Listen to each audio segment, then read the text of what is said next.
এটা হচ্ছে স্টুডিকাম nasal speculum. স্টুডিকাম nasal speculum ধরার জন্য হচ্ছে প্রথমে টেবিলের উপর রাখা লাগবে, এরপরে থাম আর হচ্ছে ইন্ডেক্স ফিঙ্গার দিয়ে, থাম আর ইন্ডেক্স ফিঙ্গার দিয়ে এভাবে করা হবে।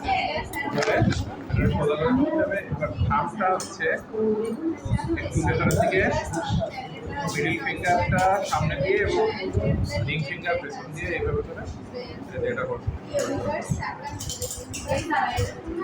এটার ইউজ হচ্ছে সোডিয়াম নাসাল স্পেকুলামের।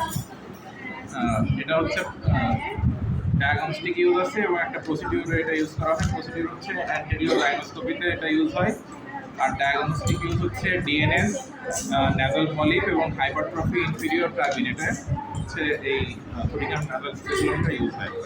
এরপরে আরেকটা স্পেকুলাম আছে, সেটা হচ্ছে কিলিয়ান্স লং ব্লেডেড নাসাল স্পেকুলাম। এটা হচ্ছে কিলিয়ান্স লেফট হ্যান্ড দিয়ে ধরা লাগে, লং ব্লেডেড নাসাল স্পেকুলাম। এটা হচ্ছে লেফট হ্যান্ডে ধরা লাগে এইভাবে। এটার ইউজ হচ্ছে সেপ্টোপ্লাস্টি, এসএমআর এবং হচ্ছে নাসাল প্যাকিং। আচ্ছা আগেরটাও যে লেফট হ্যান্ড দিয়ে না? হ্যাঁ, সোডিয়াম নাসাল স্পেকুলামটাও হচ্ছে, এটাও হচ্ছে nasal speculum. Sodium nasal speculum যেটা ছিল এটা হচ্ছে লেফট হ্যান্ডে ধরা লাগে। এর পরবর্তীতে হচ্ছে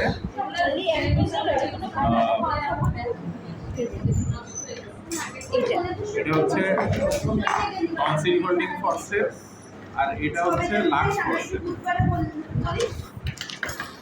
এখন এই যে দুইটা একই রকম দেখায়, দুইটার মধ্যে একটা বেসিক পার্থক্য আছে, সেটা হচ্ছে এই যে টনসিল হোল্ডিং ফরসেপস যেটা, সেটার এই যে সামনের যে হেডটা আছে, হেড হচ্ছে ছোট বড় স্মল, এবং নিচেরটা হচ্ছে একটু লার্জ টাইপের আর উপরের হেডটা একটু স্মল টাইপের। কিন্তু লাক্স ফরসেপে এর উপরের এবং নিচের দুইটা হেডই হচ্ছে সেম সাইজ আর শার্প। এবং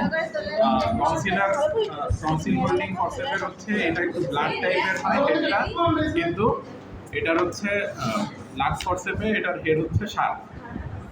এটা লাক্স ফরসেপের ইউজ হচ্ছে সেপ্টোপ্লাস্টি, এসএমআর এবং হচ্ছে পাঁচ বায়োপসি। এর পরবর্তীতে হচ্ছে আমাদের এটা হচ্ছে ট্যালিস, পাখির ঠোঁটের মতো, এটা হচ্ছে ট্যালিস ফরসেপ। এটার ইউজ হচ্ছে সেপ্টোপ্লাস্টি, এসএমআর, নাসাল প্যাকিং এবং হচ্ছে ফরেন বডি রিমুভাল। এরপরে হচ্ছে এটা হচ্ছে হ্যামার, এটা হ্যামার এবং এটা হচ্ছে কিলিয়ান্স বেয়োনেট শেপ নাসাল গজ। এটার যে এই বেন্ডিংটা উপরের দিকে থাকবে, এভাবে ধরা লাগবে। আর হচ্ছে এটার ইউজ সেপ্টোপ্লাস্টি এবং এসএমআর। এই বেয়োনেট আর হ্যামার হচ্ছে একসাথে ইউজ করে বোন কাটিং এর সময় হচ্ছে এটা ইউজ করা হয় এইভাবে। এরপরে এটা হচ্ছে ফ্রেয়ার্স এলিভেটর। এটা হচ্ছে ফ্রেয়ার্স এলিভেটর, এর দুই সাইডই একই রকম, দুই মাথায় একই রকম। এইটা ফ্রেয়ার সিলিন্ডার। ফ্রেয়ার্স এলিভেটর, এটার ইউজ হচ্ছে সেপ্টোপ্লাস্টি এবং এসএমআর। আরেকটা এলিভেটর আছে, এটা হচ্ছে পেরিওস্টিয়াম এলিভেটর। এটা হচ্ছে ইউজ করা হয় মাস্টার ইলেকট্রনিক। ওইটা ধরার ইয়ে বল। এবং এটা ধরার ক্ষেত্রে হচ্ছে এই যে উপরের একটা খাঁজ কাটা অংশ আছে, এখানে হচ্ছে আমার ইন্ডেক্স ফিঙ্গারটা থাকবে। তো মাস্টারেক্টমিতে আরও একটা ইনস্ট্রুমেন্ট ইউজ হয়, সেটা হচ্ছে Mollison self retaining haemostatic mastoid retractor.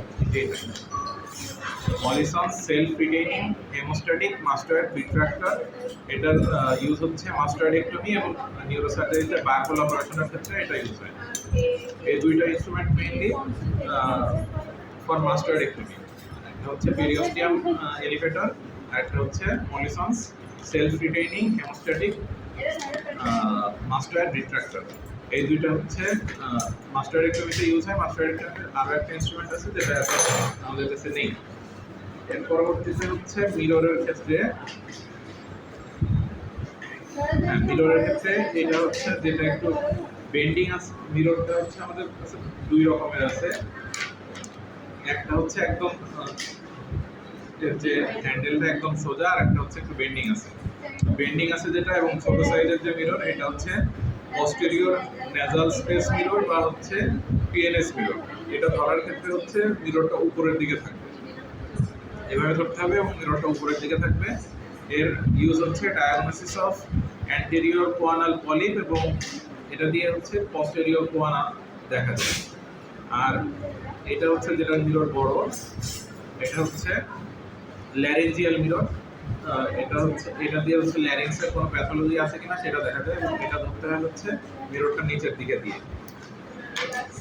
এর পরবর্তীতে এই দুটো হচ্ছে টিউনিং ফর্ক। টিউনিং ফর্কের এই যে বড় যেটা, এটা হচ্ছে 128 হার্জের, আর এটা হচ্ছে 512 হার্জের। দুইটা টিউনিং ফর্ক, এটার ইউজ হচ্ছে রিনি টেস্ট এবং ওয়েবার টেস্ট।